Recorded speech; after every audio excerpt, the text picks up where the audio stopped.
Patronal Feast Day, the Nativity of the Blessed Virgin Mary. The central theme of this year's patronal observances in our parish is responding to God's call, and it is exemplified in the lives of two of our patron saints, St Mary and St Aidan. Today we focus on St Mary with particular emphasis on her birth. We are aware that there are no accounts of this event in the Bible. Whatever information on this event has been obtained from the writings of scholars some years after the event. We learn that Saints Anne and Joachim were the parents of Mary, the young girl God chose to bear his son. The feast day associated with Mary's birth is observed on September 8 each year. This is not a common trend, the observance of a feast day marking a birthday. The Blessed Virgin Mary's birth does not enjoy much prominence when compared with that of her Son Jesus Christ. Whenever we see images of Mary, she is portrayed as the mother, not the baby. Look at our Christmas cards, Christmas stories, nativity plays, the creches and decorations in our homes and elsewhere. It is not so very strange to see a parent eclipsed by a child who has excelled in some area. And of course, Jesus surpasses any measure of excellence as the Redeemer of mankind. Yet, the parents had to exist before the child, so they cannot be left out.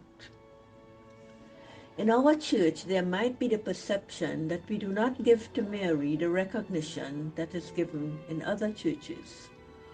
However, this feast, which commemorates Mary's birthday and comes exactly 9 months after the Feast of the Immaculate Conception, does pay homage to Mary. Her role in Jesus' life follows and is influenced by her birth and is just case for recognition. We can say that her birth put into effect a chain of events that would fast track, so to speak, all that had been promised to a people waiting for a Messiah. The Blessed Virgin Mary came into the world as the daughter of a couple who had despaired of ever being blessed with children. They had prayed fervently for this blessing and had promised God that if this was granted, they would dedicate him or her to the service of the Lord. Having been visited in dreams and told that what they longed for would soon come to pass, there was a great deal of rejoicing and celebration at the time of Mary's birth.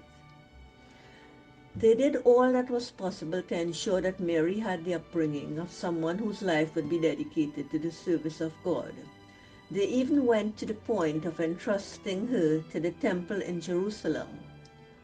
All of this would have been done with the aim of keeping the promise made to God before her birth.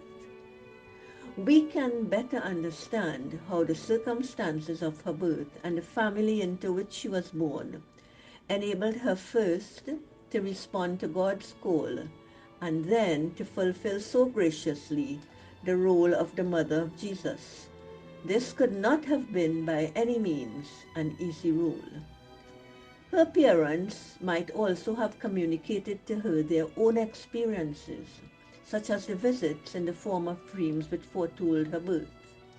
When she in turn was visited by the angel Gabriel, in spite of her fears, she was able to believe what she was being told and so respond positively to God's call. Luke chapter 1 verses 26 to 35. Let us now return to the theme of the patronal feast, responding to God's call. The two calls we are looking at are very different one from the other. It is unlikely that any two calls will be identical, neither will the responses be as swift and as enduring in all cases. We need to recognize this and to accept, as the well-known hymn tells us, God is working his purpose out as year succeeds each year.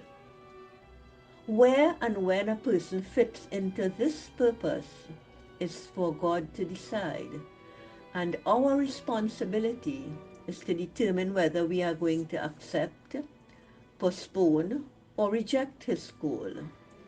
If we accept, then we ought to be secure in the knowledge that we will be given the tools to carry out what we are called to do.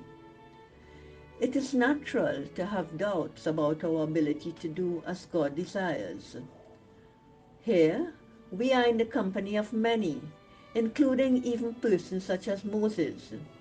We are told in the book of Exodus, chapter 4, 10 to 16, that he had his own doubts when called and needed reassurance from God that he would be up to the task that God required of him. Thank you.